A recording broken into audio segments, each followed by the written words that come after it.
Number 18 బెంగళూరుకి ఇది lucky number కావడంతో ఆ టీం ఫ్యాన్స్ దీని మీదే ఆశ పెట్టుకున్నారు.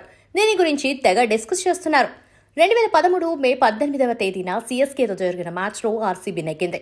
తర్వాతి ఏడాది అదే నెల ఆ రోజున మళ్లీ చెన్నైని ఓడించింది. 2016 మే 18న కింగ్స్ 11 పంజాబ్ను చిత్తు చేసింది బెంగళూరు. గతేడాది ఇదే తేదీన సన్ రైజర్స్ హైదరాబాద్ మీద నెగ్గింది. మే 18వ తేదీన ఏనాడు ఓడిపోని రికార్డ్ ఆ జట్టుది. ఈ రోజున ఒకసారి హాఫ్ సెంచరీ, ఇంకోసారి సెంచరీ బాదాడు కోహ్లీ. ఇలా మే 18 అంటే చాలు విరాట్, ఆర్సీబీ చెలరేగిపోతాయి. దీంతో తమ గెలుపు పక్కా అని బెంగళూరు ఫ్యాన్స్ అంటున్నారు. అయితే ఇది ఆర్సీబీకే కాదు, చెన్నైకి కూడా లక్కీ నంబర్ అని చాలా మందికి తెలియదు. కర్ణుడి చావుకి 1,00,000 కారణాలు ఉన్నట్లుగా ఆర్సీబీ ప్లే ఆఫ్స్కి వెళుతుందా లేదా, వర్షం ఏమన్నా అడ్డంకి పడితే ఏంటి పరిస్థితి ఎలా ఉండబోతుంది అన్నది రానున్న రోజుల్లో కూడా తెలిసే అవకాశం అయితే కనిపిస్తోంది. మరి చూద్దాం, పాసిబిలిటీస్ ఏంటో ఉండదు చూద్దాం.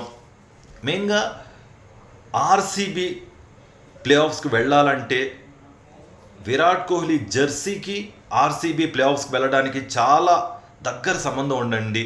ఆ సంబంధం ఏంటి అంటే, ఒకవేళ ఆర్సీబీ సిఎస్కేపై గెలిచినా కూడా ప్లే ఆఫ్స్కి వెళ్ళే అవకాశం ఉండకపోవచ్చు. ఒకవేళ ప్లే ఆఫ్స్కి వెళ్ళాలి అంటే కోహ్లీ జెర్సీ వెనకాల ఉన్న నెంబర్ ఏంటో మనకు ఆల్రెడీ తెలుసు కదా, 18 రన్స్ తేడాతో గెలవాలి. ఒకవేళ సిఎస్కే మొదటి బ్యాటింగ్ చేస్తే అదే ఆర్సీబీ 18 ఓవర్లు, సేమ్ 18, అటు 18 ఇటు 18.1 బాల్ అంటే 11 బాల్ మిగిలి ఉండగా ఆర్సీబీ సిఎస్కేను ఓడించాలి. ఈ రెండు పాసిబిలిటీస్ ఉన్నాయన్నమాట. ఒకవేళ చిన్నస్వామి స్టేడియం వేదికగా జరగబోతోంది, ఓన్ క్రౌడ్ కాబట్టి గట్టిగా ఆడే అవకాశం ఉంది. బట్ మనం సిఎస్కేని ఎక్స్పెక్ట్ చేసే అవకాశం లేదు. అన్ఎక్స్పెక్టెడ్ సందర్భంలో అన్ఎక్స్పెక్టెడ్గా ఎవరో ఒక ప్లేయర్ ముందుకు వచ్చి ఆడే పరిస్థితి కనిపిస్తుంది. మనం ఏమాత్రం ఎక్స్పెక్ట్ చేసే పరిస్థితి లేదు. ఇది ఇప్పుడున్న పాసిబిలిటీస్.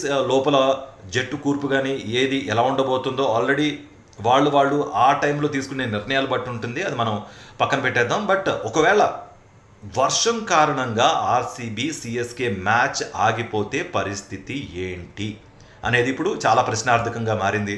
ఒకవేళ వర్షం పడి చెరువు పాయింట్ వస్తే సిఎస్కే రన్ రేట్ పరంగా కొంచెం ఆర్సీబీ కన్నా మెరుగ్గా ఉన్న నేపథ్యంలో సిఎస్కే వెళ్ళిపోతుంది, టాప్ 4లోకి వెళ్ళి కూర్చుంటుంది.